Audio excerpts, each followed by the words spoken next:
Hi, and welcome to the 38th Above and Beyond Hangout. My name is João Moreira Pires. I'm your host here in Lisbon. In Porto, we have Madalena Cardoso, who will bring us up to date with the Portuguese ecosystem.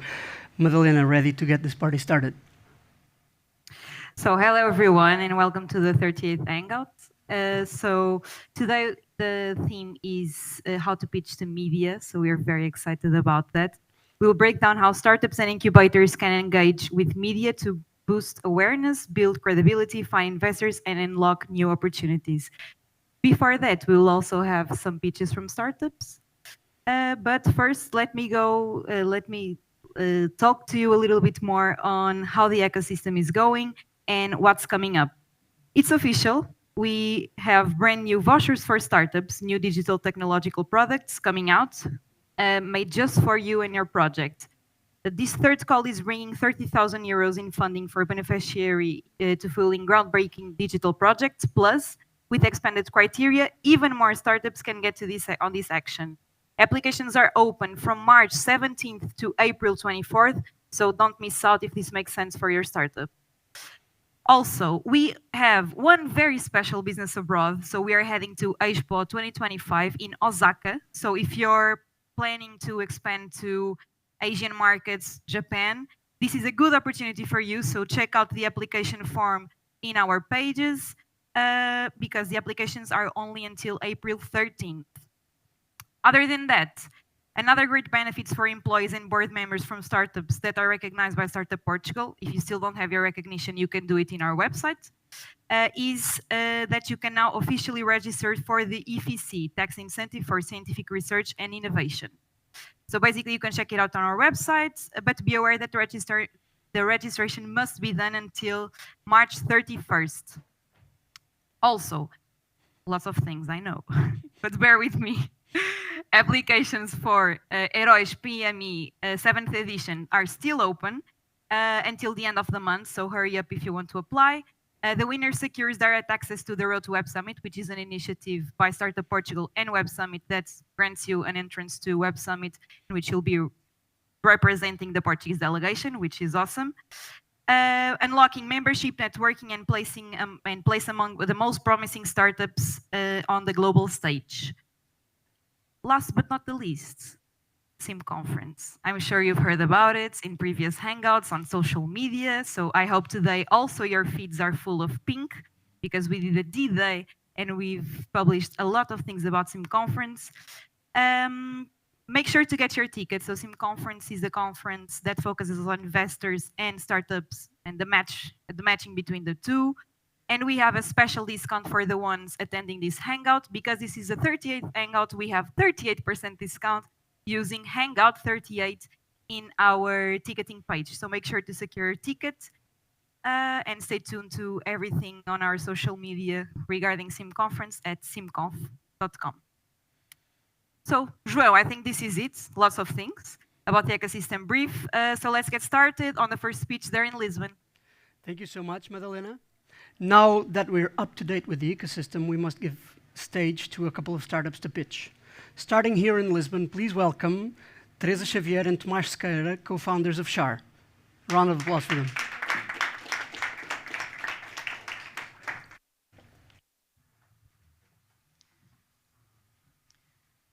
So, good evening, everyone, and thank you for joining us today. Before starting, I want you to imagine the following situation. Imagine that you buy a very expensive item, you use it once, and then it sits in storage collecting dust. And now, imagine a world where you don't have to buy everything, as you can simply rent all of the items that you need, and just for the period of time you really need those. And that's very the future we are trying to build with Shar, a peer-to-peer rental marketplace, and that connects owners, that is people who own items, to people looking to rent them. What we know is that ownership is a concept that is each time more costly and impractical, as people own too much and use too little, as buying everything we need is very, very expensive. Living spaces are smaller, and so people are running out of room for all of their belongings, and that there is a lack of renting platforms where individuals can easily rent. whenever looking into numbers, this means that around 80% of household items are used less than once a month. 1.2 trillion euros worth of items sit unused in homes worldwide, and that 40% of the consumers would rather rent instead of buying, but only 10% have access to a rental platform. And this precisely shows a huge demand for an accessible rental solution, and that's where Shar takes place. So, Shar is a fully integrated rental platform allowing users to browse and to rent across more than 15 different categories of items, from electronics to sports gear, medical equipment, baby essentials, wedding dresses, etc., helping therefore the owners to unlock value from their idle items continuously, helping to reduce waste while supporting a circular and sustainable economy, and of course to reduce the need for long-term storage. So, with Shar, we aim to provide you a seamless and secure experience with integrated security deposits that are amounts defined by the owners whenever creating their listings, helping to protect against potential damages and misuses, in photo and video verification files for item tracking before, during, and after the rentals, and whenever the items change hands, and flexible delivery options chosen by the users, allowing the items to be exchanged via in-person and/or courier service deliveries. Our model is very simple. Owners list their items for free. We take a 10% service fee per rental, and future revenue streams includes featured listings, insurance add-ons, and B2B partnerships. And the best part, the more users we attract, the more listings we get, creating a powerful network effect that drives growth. We are laser focused on aggressive growth. In 2025, we established dominance in Portugal. In 2026, we expanded to Spain and France. In 2027, we scale further into Germany, Italy, and the Netherlands.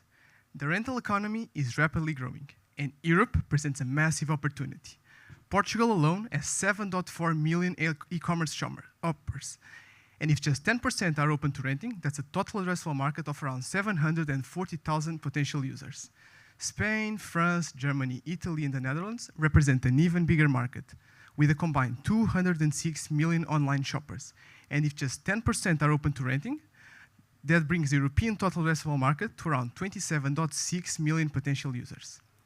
With a modest penetration rate of just 1.5%, that translates into over 400,000 active users, which represents a highly scalable and profitable business.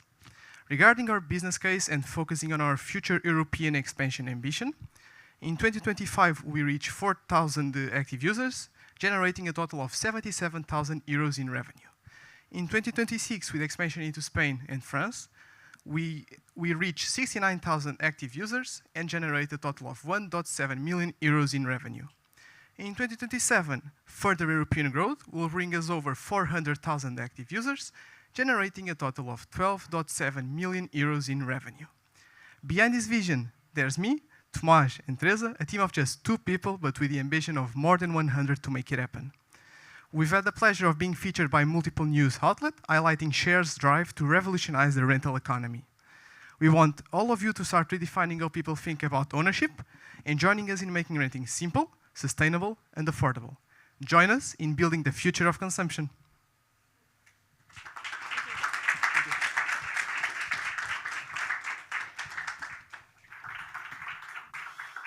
Thank you for showing us more about Shar.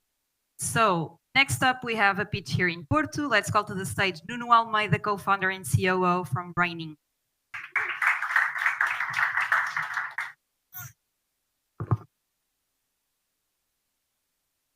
With 9.5 million Europeans living with stroke, this situation may hit close to home for some of you. It's actually estimated that 1 in 4 people will suffer from a stroke during their lifetime, and what's even more alarming is that this is happening at even younger ages. And why do clinicians feel like what they do might not be enough, while patients feel like a burden to their families? Well, current solutions just simply don't work. We need a way to automate the entire patient's intake and patient's progress. We need a way to adapt because, sure, we don't have the space for the patients, so just let them go home by standardized care. This only delays the patient's progress. And even worse, clinicians, clinics, hospitals have lots of data, and this data goes unanalyzed. So we need a way to augment these data-driven processes and create a data-defined rehabilitation. And this is how Braining was born. Braining is an app that uses AI to centralize and personalize patient rehabilitation. And hey, this is very simple, okay? We grab the patient's data, it goes through an AI agentic design, and it outputs a patient's rehabilitation plan. But we don't just design rehabilitation, we deliver. We created a repository of virtual reality games tailored to the user's context, limitation, and needs. With this, we grab the patient's data with the progress, and then we create a feedback loop, feeding the patient's progress back onto our AI model. And we don't stop here. We also work for our clinicians. As so, we have developed a web app that allows medical teams to track, monitor, and validate the patient's progress. And oh, our market is vast. Worth 60 billion euros alone in Europe, our presence here is quite strategic. So much so that in Portugal, we have an available market of 407 million euros. But of course, in such an attractive market, we have big players. But regardless of their qualities, they all fail to provide an engaging, comprehensive, and easy to use solution. And this is where Braining stands out. At the first solution to create an entire patient's progress intake that are used and tailored to the user's context, limitation, and needs. And we also open doors to new treatments. Our business presence and our business strategy is quite big. We work on a subscription model for both our clinics and independent users. But we don't stop here. With more than 9 months of hard work, we are aiming for exponential improvement, so much so that right now we are starting pilots, testbed programs, increasing our TRL, and starting, of course, to sell, so that we can reach break-even by 2027, internationalizing onto the following year. We only need 450,000 euros to make stroke a thing of the past. This is for the first year of activity and clinical validation. And this is only possible due to our strong range of partners that help us and give us proof of concept, clinical data, and of course, talent. My name is Nuno Almeida. I've been awarded 2 Entrepreneurship Awards by La Caixa, and this is my team shared by expertise on the tech and business fields. And this is only possible also due to our mentors. They are now creating Braining and turning Braining not only on the solution of today, but also on the business of tomorrow. Thank you so much. Braining, Envision Mindfulness.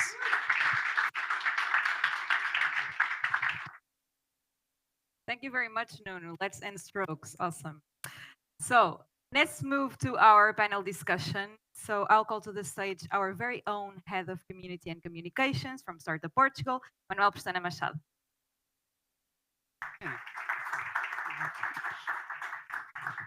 Okay, so hi everyone. This is the first time that I'm here on Startup Portugal stage, not as Head of Community and Communications. I've been doing this for 5 months now, which in Startup Portugal life is 27 years. So with this, some of you may know me, most of you may not. I used to be a journalist.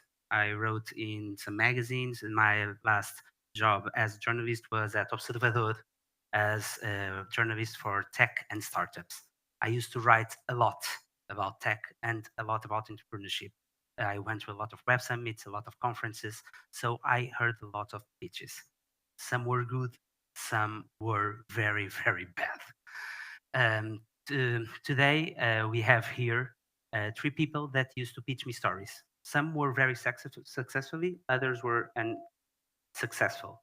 But all of them or used to be journalists or still communicate a lot with journalists, so they know how to pitch a good story. They know when to do it and how to do it. So I will call to the stage there in Lisbon. First, Sara Proença, co-founder and CEO of The Square, also responsible for Investors Portugal Communication. Also in Lisbon, José Franco from Corpcom, founder and CEO, and also responsible for the press discussion. And here in Porto, Viviana Castro from Fez Agency, CEO and founder, and also responsible for the SIM conference communication of Startup Portugal.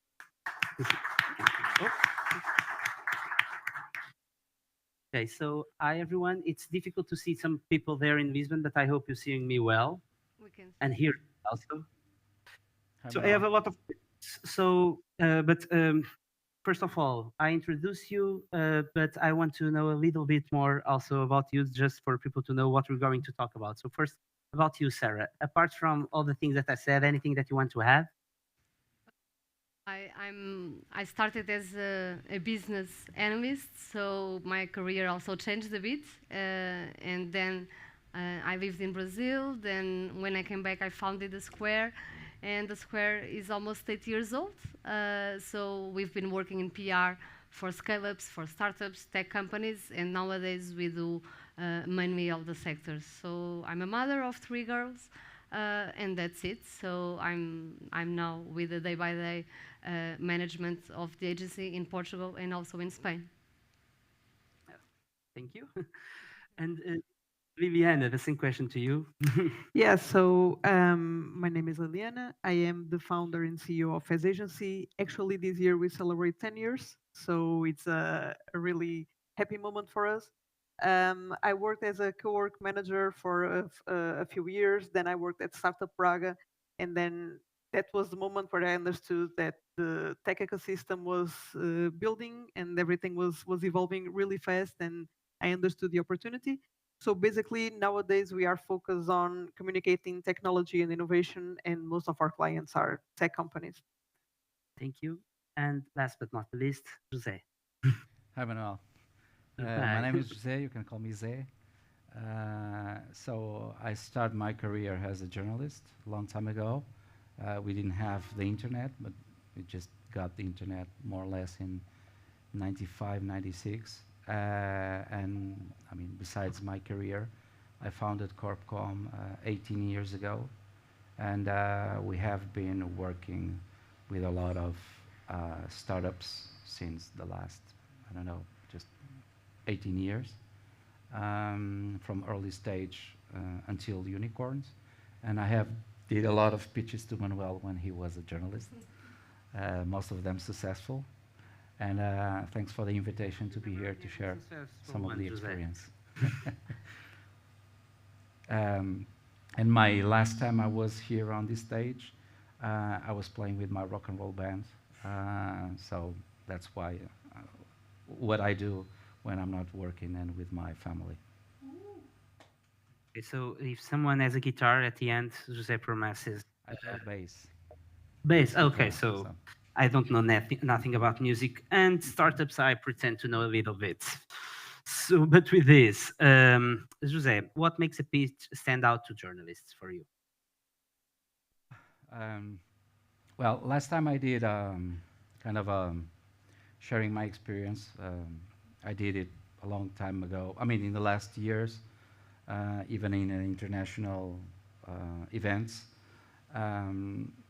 we didn't have AI as a user and getting content. So if you search on AI, AI will give you a lot of information on how makes great a pitch for journalists.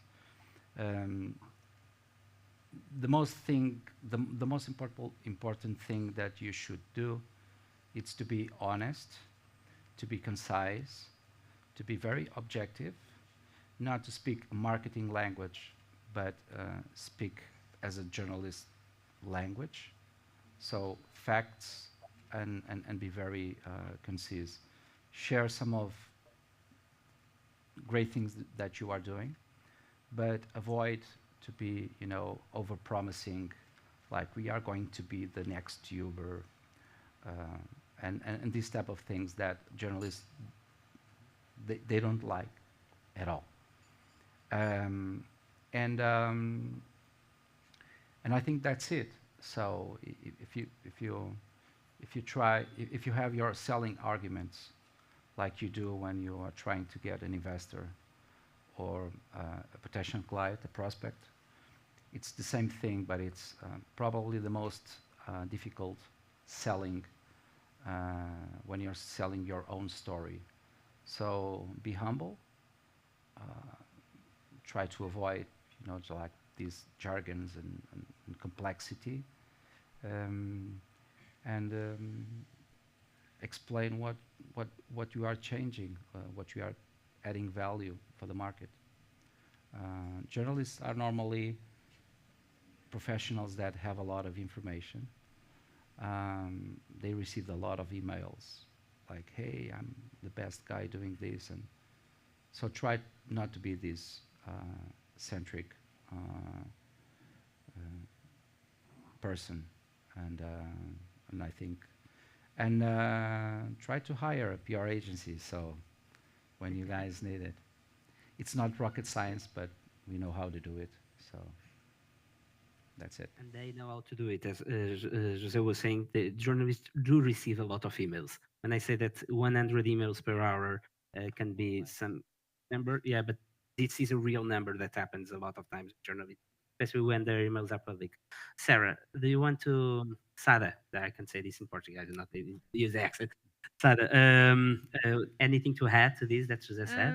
I think I'm aligned with Zé. I like the way Zé was saying regarding impact. So I think a good pitch needs to show not exactly what the company does, but mostly likely what they are going to impact and how.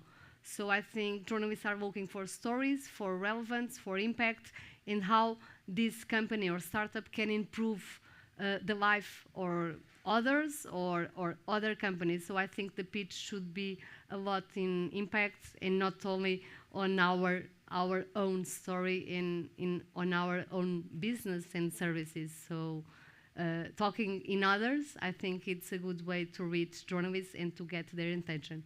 Of course, they also like a lot data and figures and economic numbers. So if you add that part, I think you have more chances to be successful. Right? I can to put a lot of numbers and always make them correct. Viviana, do you agree with this? Yeah, of course, I totally agree. I think that there are two extra important things to have into consideration. Understand to who you are talking to. So don't try to pitch something about a car to a journalist that always writes about health. So understand who they are, what they are writing about and talking about, and what are their interests, and go from there. And then also data. But try not only to give data, but to show how your product will impact a specific problem, and how data will boost that validate that product and that solution to the journalist. Be aware that time is finite, so they don't have a lot of time to read a lot. So try to be concise, try to be objective in the message that you are sharing, but always with value. So that's the most important part. Don't have 3 paragraphs of information if you only have 1 line with actually juice. So try to be specific and to have all the details that will actually make the difference in the perception of the journalist. And Viviana, we just speaking, I'm going to start with Viviana, but then going back to Lisbon. We're speaking a lot about how to the pitch, mainly focusing on the PR, the first part, press, sending the email, what is written, which is very important. But we have to think about all the ecosystem. So for startups and incubators, why is still media coverage so crucial? Yeah, well, most of all, or the most important part is brand awareness. So if you are on the media, if you get the message through a lot of people, through TV, radio, newspapers, whatever, you will have more leads, you will have more brand awareness. So that's crucial. Then another thing is if you are a startup or you are talking from the standpoint of a company that wants to sell a product, it's the way to spread the word and share the message. If you are an incubator using that reference, you want to be a facilitator to the journalists. You want to be the one giving them the most valued information, giving them access to the journal, to the founders and to the startups that are showing up and that are a part of the community, and that will also validate your work and validate your place in the ecosystem. So I would say that these both worlds work in parallel, and of course communication is everything. So you have to try to be communicating in everything in all the channels, and media is one of them. And Jose, you used to be a journalist, as you said, so the question is the same. Why is still so crucial for startups and incubators to try to reach a newspaper, try to reach a TV channel? I think it's crucial for every business. Okay, so media still to be the most credible sharing way that people believes in. Well, times are changing, but and it's normal when you see a startup that it's being launched and even scale up, but it's not so critical. They normally on the homepage they have feature in Forbes and CNN, etc. So this is a way. It's of course brand awareness, but it's more credibility. So people believe more if I am a startup selling something to businesses. It's very critical that the stories that are being shared in the media that are targeted to my audience. So it's all about credibility, and it has been always like that. I can give you an example. We had a client for a long time called OutSystems. Probably you guys have heard. It's a Portuguese unicorn. And one of the things that changed a lot OutSystems, especially in Portugal, but also internationally and especially in the US, was the day that Paulo just seated, Paulo Rosado, the founder. This happens, I think, 18 years ago, more or less. And he's sitting in a conference with a Fortune magazine journalist, and he pitched him. And he was featured on Fortune. And this was all over the news in Portugal, like Portuguese company featured on Fortune. Good times that. These have changed, but it's very, and Paulo said in the interviews, all along during these interviews, that this was a very important milestone for his business in the US with Fortune magazine. And I think this answers that media stills to be the most credible media we have to raise credibility and reputation. And reputation. Sarah, anything to add or just agree? Totally agree. I can only maybe bring two main ideas to the table. One is that startups need investors to grow.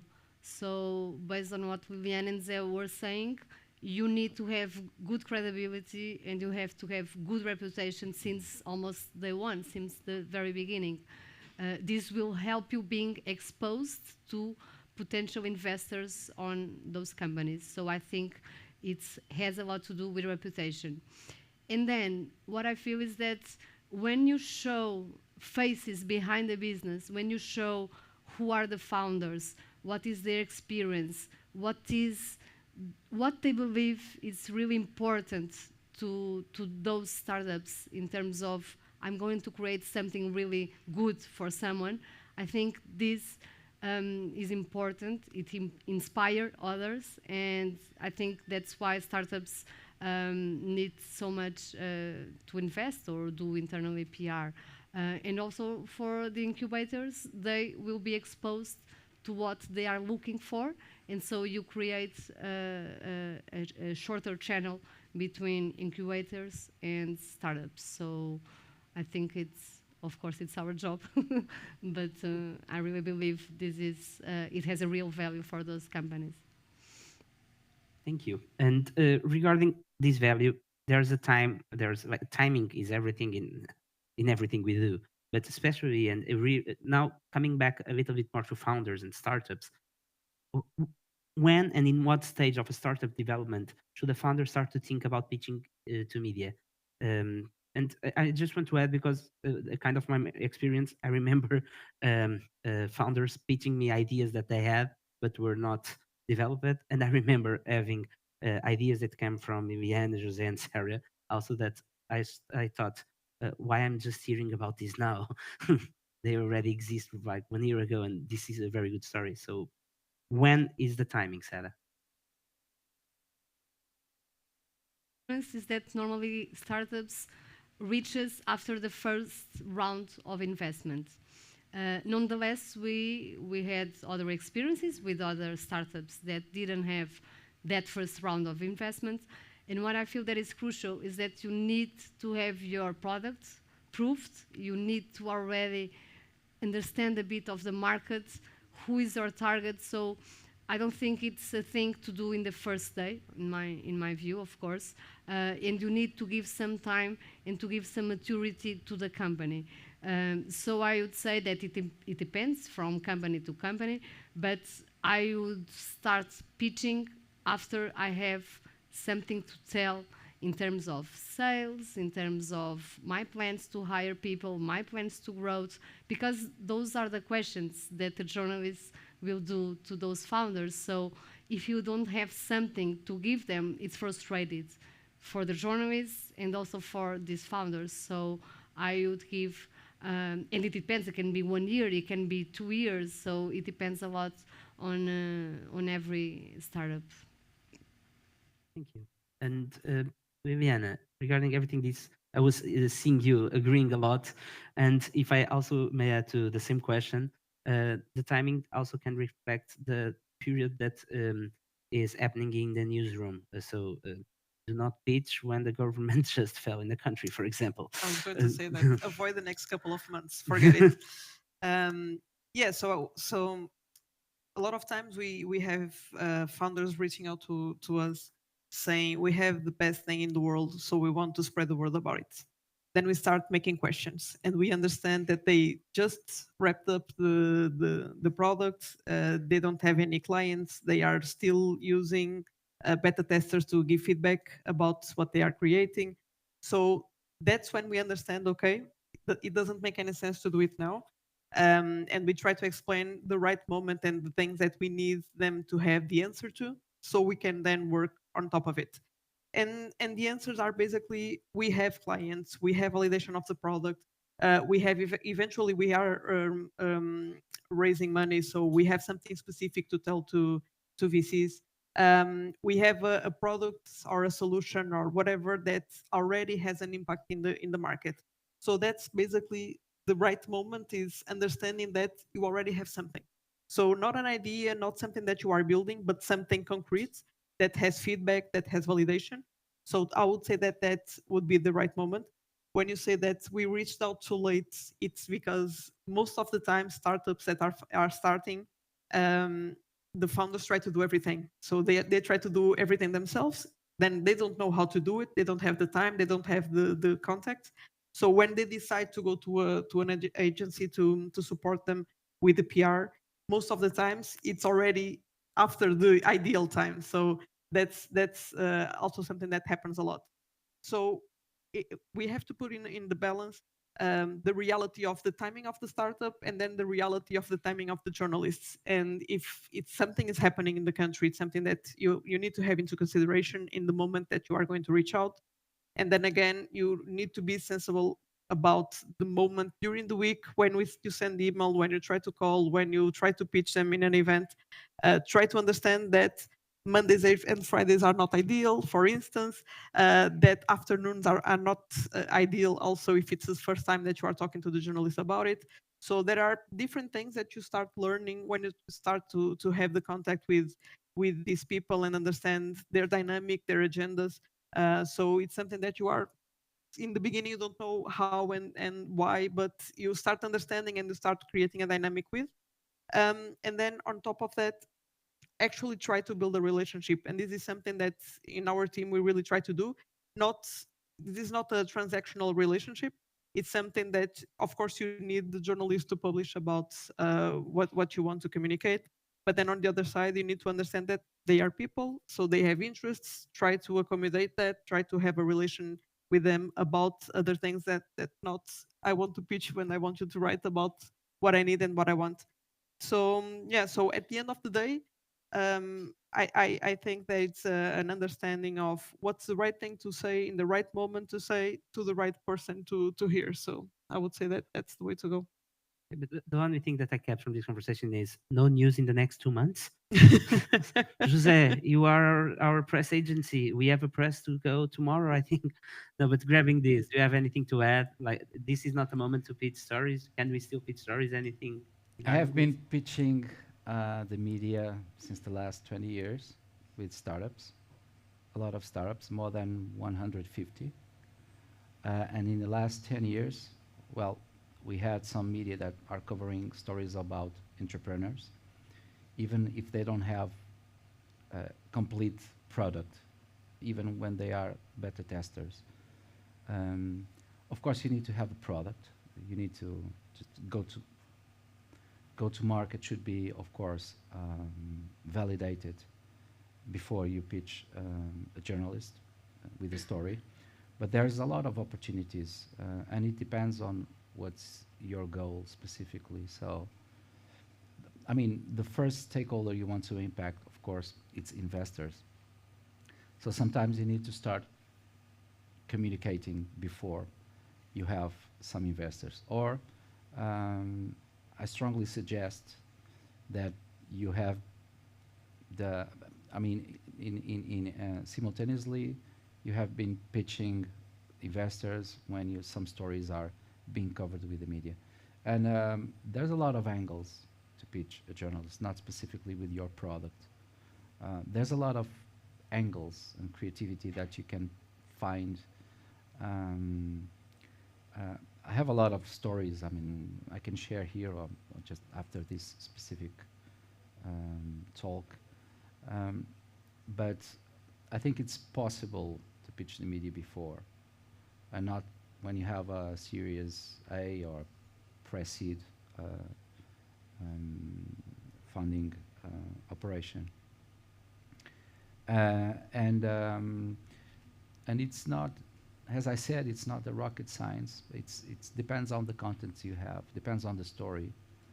If you are just changing a lot of things in health, for example, like Sarah said, like you're changing people's lives, it might be a good angle. Of course, you need to validate some information that, I mean, if you have clients, if you have people, the team, etc. But I started pitching a lot of successful businesses before they were considered successful businesses on early stage, and it's possible. It's possible in every stage. I think today most of startups in Portugal and scale-ups and tech companies, when they hire us, it's not to, just to client acquisition, but it's for talent acquisition and employee branding. We have, at a certain point, we were working with 3 of the 7 Portuguese unicorns. I don't like to call them Portuguese, but that's the way the media treat them. And they were competing just for talent acquisition, and they were hiring the most talented people from each other. So in each stage, if you're just trying to look for an investor or trying to get some new clients or to hire people, PR is essential, and it can be an early stage or if you are just a successful company. That's why successful companies still working with PR agencies. Jose, you already spoke about OutSystems example. Any other example that you can share that of a startup or even an incubator or already a player that successfully leveraged the media exposure to grow? A lot of them. I don't know, maybe you probably guys know about Sword Health. It's another unicorn. We have been working with Virgilio and the team since 2016. And when I met him in Miraflores, he came from Porto just to meet with us. He was trying to find investors, especially investors. He was not looking for clients in Portugal. He has been sharing his vision of the Portuguese health, and that's a really great story he has. Probably the most, just it's a really good story. How the idea came and how he built Sword. But he was looking for international PR. And we are a Portuguese agency. We have some contacts abroad, but we pitched Reuters, the newsroom here in Lisbon from Reuters. And Reuters not only did an article, but they covered with video. And this was very impact for the business. He told me personally that he get some investors' attention and some clients, including I think one in Australia. But we have a lot of stories. I mean, each story it's a different story. Systems. So these swords are with Virgilio, and just to pass the microphone in this case to Liliana. Any other example that you remember? Well, Jose came and brought the big names, so I don't know if I have anything else to add. I can share. It's interesting to see also by comparison with this that Jose was saying that international companies come to Portugal and the mindset is totally different. And from our experience, they already got the big media outlets in the country where they came from. And for instance, I'm talking about Dashlane that we work with. They came from New York to Portugal, and they are here since 2018. And their focus is 100% in recruiting, so they are not selling in Portugal. And the mindset is the same that Jose was sharing. So it's really important to have this access to media in order for them to continue to spread the word. Even though they are big companies, it's always important for them to continue to spread the word, and also to be creative in the ways that they continue to spread the word, because the product is the same for several years. What they are doing around people, around employer branding, around their offices and their presence in the Portuguese reality, how they are supporting the local community, it's also the way to go for media visibility. And Sarah, any example? It can or cannot be one of your clients, Okay. whatever you like. Okay, I'm going to share an example that we are very proud about because it's Bolt, so the mobility app.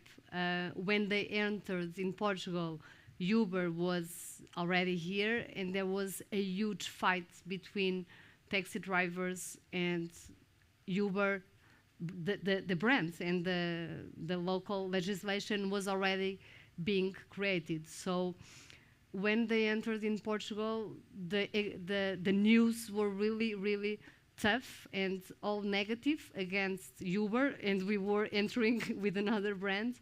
I think this was really relevant, but it took 1 to 2 years, okay, to try to change the mentality against those brands, okay? So I think we can share this kind of story with almost all the clients that are doing something different. When you have a business that is disrupting and is taking business to other traditional businesses, I think it's very difficult. So you really need to have good relationships, not only with media, but also with the stakeholders. So when Bolt entered in Portugal, we wanted to have very good relationships with the mayor, with the government, with the lawyers, with the people that we would need to hire in a few months. So I think that doing PR is not only dealing with media, but being able to build these positive relationships. And I think Bolt, it's a good example, because it was tough for us. We were also starting at that time. And now they have a huge business in Portugal. They have a team with more 200 people, and they grew a lot, and they are a global brand. So I think it's an interesting case that would happen in other brands, also smaller brands. Okay. Very interesting one indeed, and thank you. And Sarah, continuing Yeah. with you, should the focus be on big outlets or niche publications? I think in Portugal it's both, because the ecosystem is very small, so we don't have so much choice. Of course, I understand that niche media needs different pitch and different approach than bigger media outlets.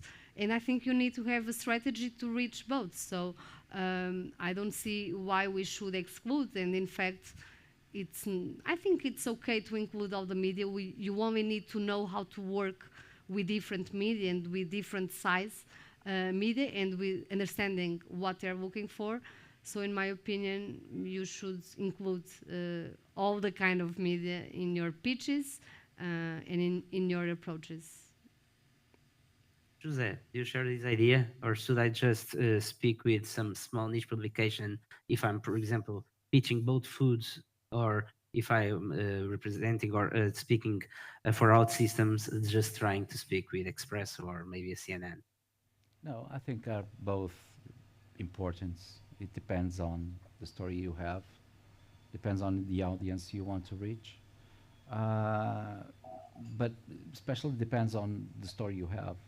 So if you have a good story, if you're changing something, you can pitch business and general media.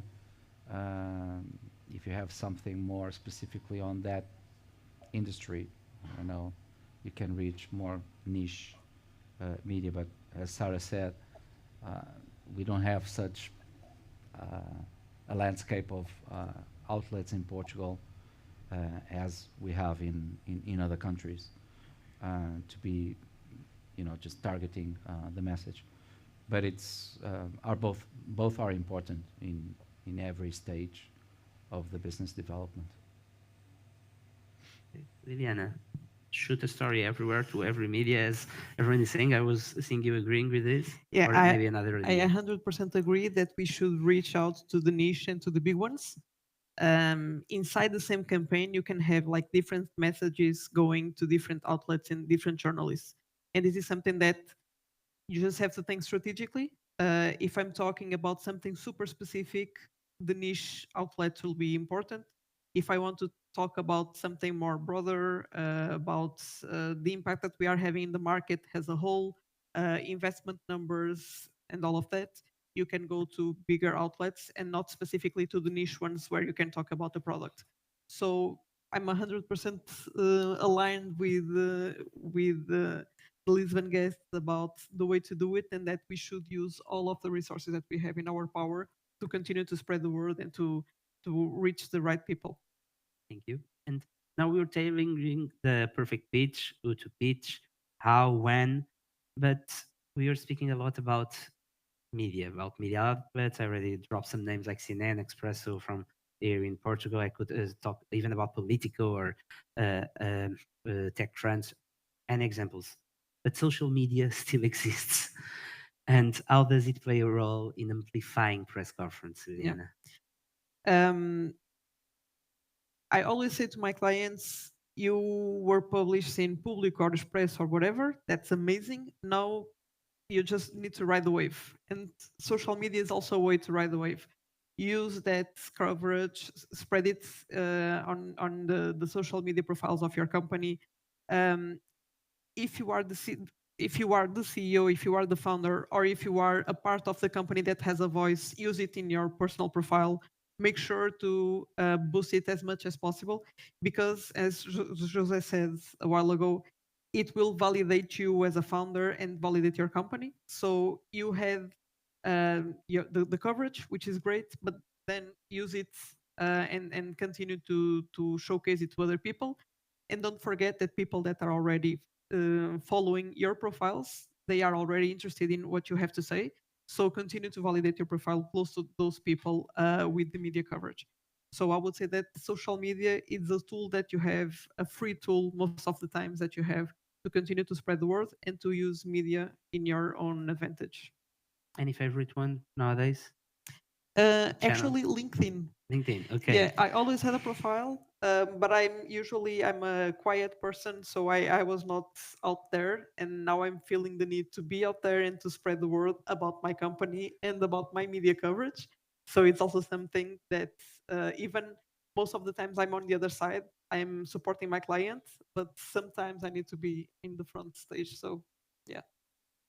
So with this, Jose, the same question. So how does social media can help amplifying press conference, but coverage? Sorry, but at the same time, which can be the better channel nowadays for that? I mean, social media, it's by its nature, it's an amplifier.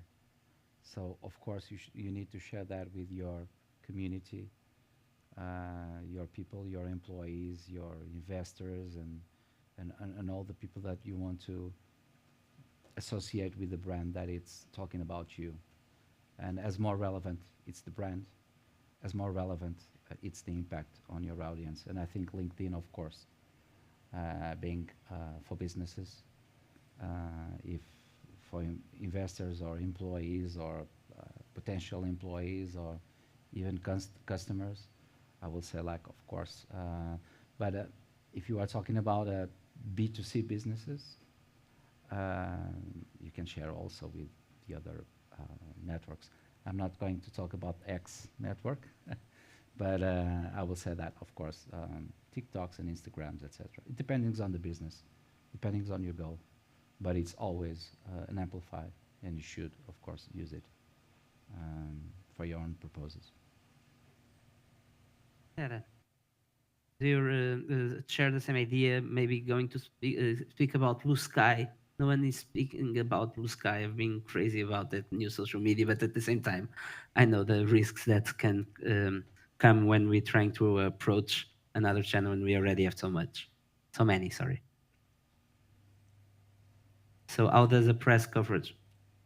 How can the social media play a role to amplify press conference? That's the question. Okay, sorry. I heard Madalena, but maybe I was streaming. So I agree with Zé and with Viviana. I believe it's another channel. So what we feel is that as long as you have a content created, you should take advantage of this content. So social media, it's another platform. So in our opinion, you should put the content there.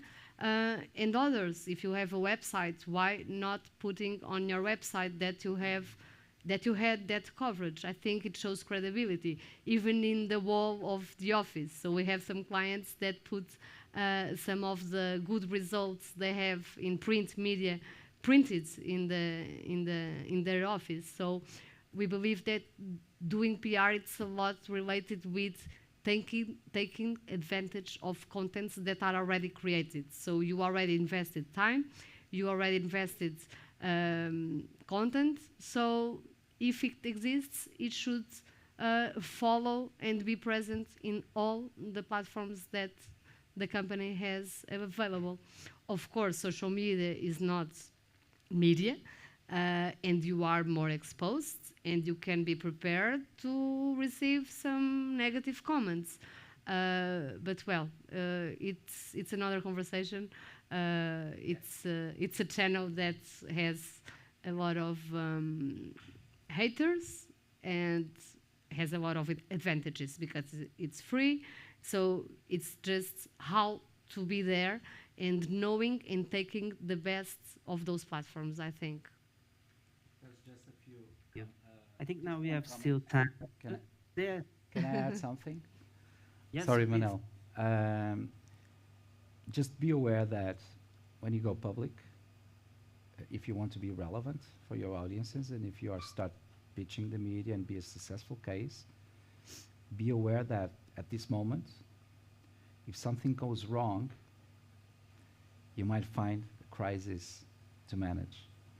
And I hope for every one of you, just avoid these type of things, But be aware that when you start to going public and be very successful, when things go wrong, you have a backlash sometimes. And we have a lot of cases in Portugal, but normally we think that the media should not cover when businesses are failing because it's normal. Most of you can fail in your own business, but sometimes it's really good news for journalists. And be aware that this can start with a crisis internally or even on social media. If you have clients just complain like the product is not good, and be aware that when you are going public, you need to manage both proactive good stories, but also reactive bad PR. Just to José, but with this that you said, I can't resist asking, because this is going to be a bonus question before we go to the Q&A. A bonus? Isn't it better to be talked about than not talked about? So isn't it better, even if it is bad coverage sometimes for... I don't think so. I don't think so. It depends. Sometimes bad PR can be good for business. But I prefer to think that this is not true. But there are some examples that bad PR can increase visibility and sorry, this is...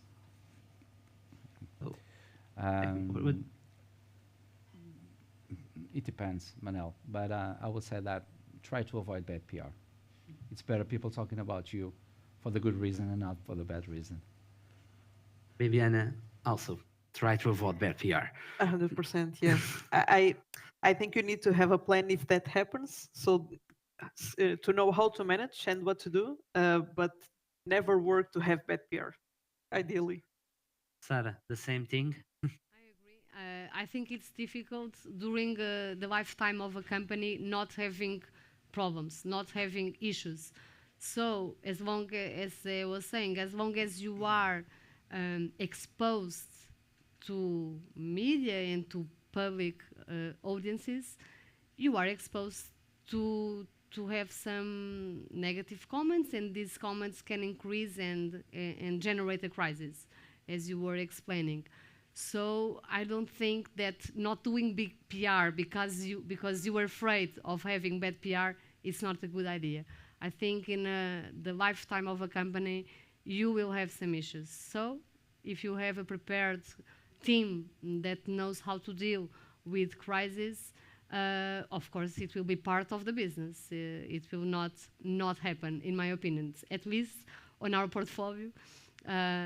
This week we've been dealing with more than 5 crises at the same time, so that's it. It's how PR is done by good things and sometimes not so good.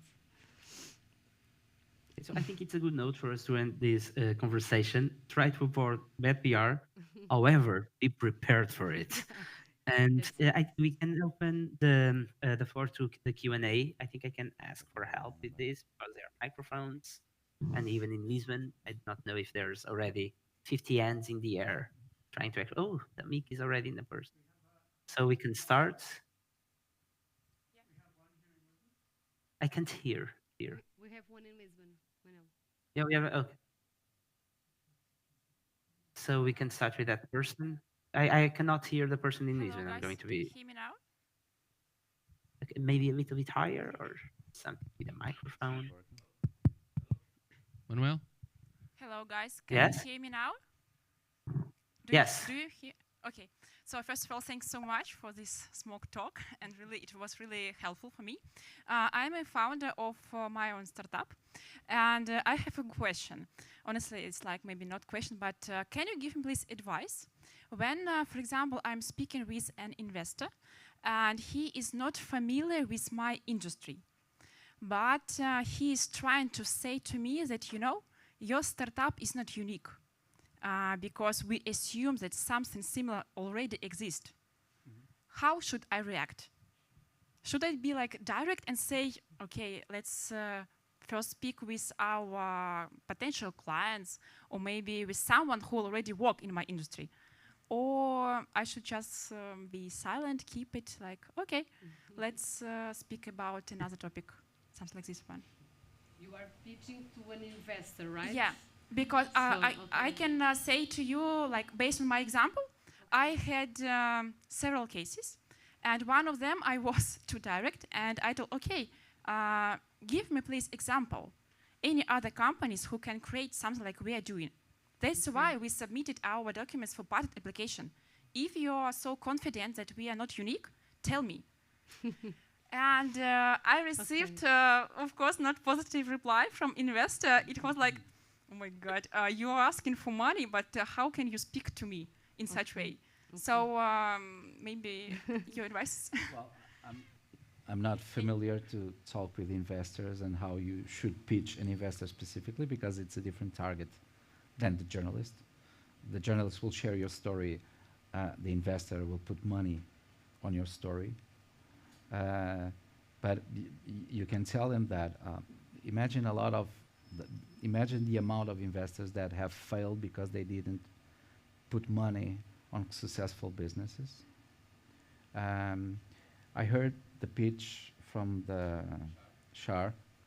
We have been working 3 years ago with a similar company, a Portuguese company called Renters. It failed. Okay, it's very expensive to create a peer-to-peer marketplace. Even if the idea is good and the market, it's promising market, people they don't want to buy and they start doing rentals, etc. They changed the model for the B2B model. So they are helping retailers to start not selling products but renting products. But some investors put money on that company, and they need to change the business model because it was not working. But they pitched the media, and they were in the media because we did that job.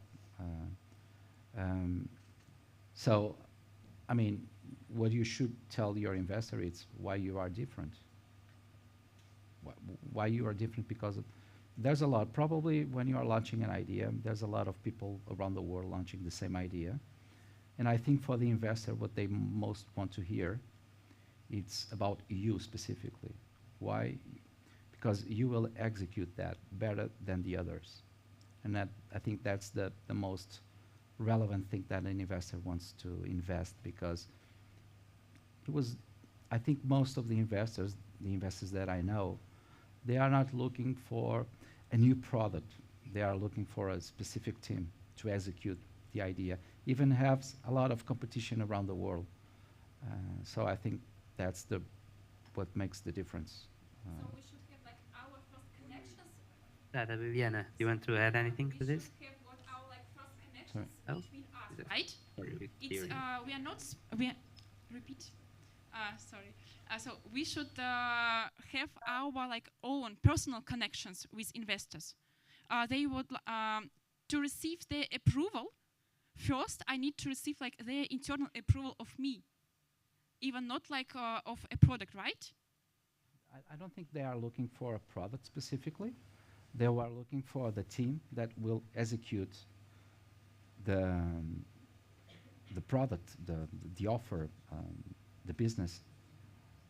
So I think you need to catch the attention of the investor about why you are different from the other founders.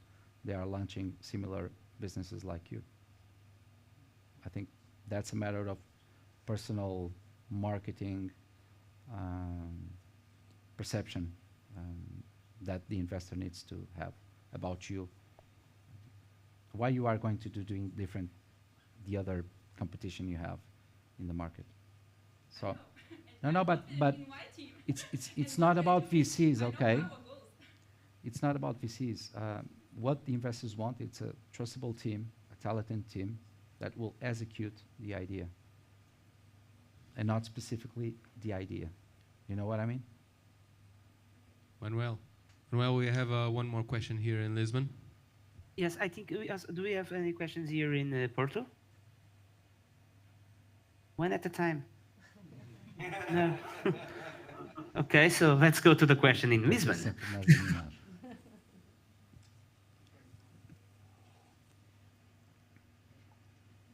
Obrigado. Okay, Thank you, so, Francisco.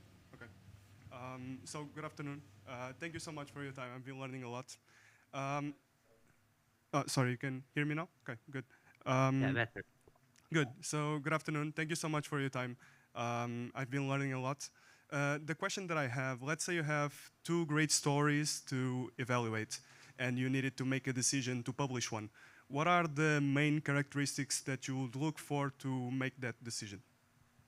Very good question. That's $1 million question. It's a good question, Jose. I You're think- the I one think who's going to Manel- start to answer it, okay? I think Manel can answer that question. He was a really great journalist. No, you start, then Sarah. I'm going to come last answering this. And regarding being a good journalist, no. So, no, but can you repeat the last part? Because I could not hear that well here in Porto, part of the question, truth be told. Okay. So basically what I was saying, you need to make a decision to publish one story between two great stories. What are the main characteristics that you look for to make that decision? Okay, so this is clearly for me, I think, for all the three of us. There's a thing that we did not talk about during this panel, which is the life of a journalist. A journalist is an editor and a director. The same thing that Jose said, that there needs to be a very good team and an investor needs to know what a team is composed of to invest in one. The same thing happens in media. You need to know who you're pitching to, who that person answers to, and what is on that person's head. The same way you think about your boss every day, or you're thinking about the team that you need to handle, the journalist also has that worry. And between two stories, it's the one that's going to captivate the editor, or even the one that's going to captivate the director at the end. It's honestly, it's only that. It's not, it even can be a story that he already tried to pitch a lot. I remember doing that. I used to have a lot of people know Ana Pimentel. She used to be a journalist. She was a great editor. But at the end of the day, she was the editor. So I had to do my own pitch through her. So between choosing the best story is to know which one is going to be the best on that day. I think this is not really an answer that I can give because it depends a lot around luck. It's luck. It's Jose remembers calling me. He always knew when to call me. I remember not picking the phone to Viviana a lot and to Sarah also because there was a time that I used to make shows. He knows when I used to answer. He knows that I'm going to answer this time. He knows my agenda. He always knew. So it's the timing part. He knew when we. And also, I remember, sorry, with you, Viviana, that we needed to close a newsletter, and there was we needed a startup, and you called at that exact same moment. So that's how a story sometimes is picked, and you can spy on a journalist. I want to recommend you to do that, please, but that's why you need to build a relation. You also that's how you can. That's how also we going to choose the story. I hope I made myself clear. Can I include that comment? When Yes. I talked about building a relationship with the journalist, that's also a part of it. So if the journalist gets two emails at the same time, an email from someone that he knows, that he trusts, and someone else that he doesn't know at all, it's probably going to look and pay attention to the one from the person that he knows.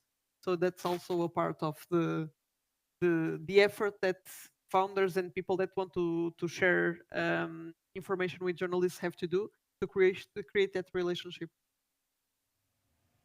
I don't know if Sarah want to add or Jose, but that's we have PR agencies here in this panel also because of that. They also help you to build trust, but also journalists speak a lot with them, with a lot of clients. So it's easy to trust a story that comes from a person that you know, from a PR agency that you trust. There are PR agencies that you do not trust, than from a person that you just met. But at the same time, if you if you approach a journalist, just you without anyone, and you tell the best story, maybe that's going to be picked because that's the best thing if you create a trustworthy pitch. And more code. Porto. No, I think it's okay. It's okay. Sarah. No, sorry. I was going just to add an idea to what Liliana said. I think having good relations with the journalists is also a work of giving back sometimes. So sometimes we have some journalists asking for help for some of other works that have nothing to do with our clients. And if you give back, I think you open a huge trust channel. So it happens, and you should take those opportunities. And it's a relationship as we expect others to help us when we need help. It doesn't mean that this is a work of favorites, but I think that giving back it's very important. And sometimes they need help at 7 p.m. or at 8 p.m. because they have those lifestyle that you were referring, and you need to be available also. So giving back, I think it's important. Yeah, that's very, it's exactly that. I remember, sorry to speak a lot about the three of you, but you used to pitch me. I remember to speak with each of you at 9 o'clock p.m. sometimes regarding, sorry, just a question that I need. Yes, let's not speak about everything. Yeah, all times. We have a question in Porto. Yes. Hi. A testimonial question. Okay. So regarding the credibility that media gives you, like the best ads we are running are simply screenshots of the news where we appear, because people tend to believe much more when it appear on a regular media outlet, and those leads are much more hot, warm than the ones that just come from the regular ads that we have showcasing our product, right? So that's just to give a real testimonial in our case. And then I have an actual question. So whenever we have a press release, something to announce, and it's time sensitive, we always debate, like, should we broadcast this to all the journalists that we can, or should we prioritize and give back to those that have published us before, give them some time to have the novelty, let's say, on the news? How much time should we give them? Should we only send it to one of them and then go to the next one after 24 hours, then to the next one? What's the right procedure there? What we are doing now is we are sharing it with two or three that already published things about us, and we tell them, like, hey, we give you like 72 hours. If you haven't answered back, then we are spreading the word. But I'm not sure if that's a good way of doing it or not. So you asking about exclusive, first-hand, exclusive PR, first-hand PR, or PR to everyone? Liliana, we spoke about this. Yeah. So if you want to Several start. times actually. Yeah, so all the strategies are valid. You just need to understand the one that works best for you for that specific case.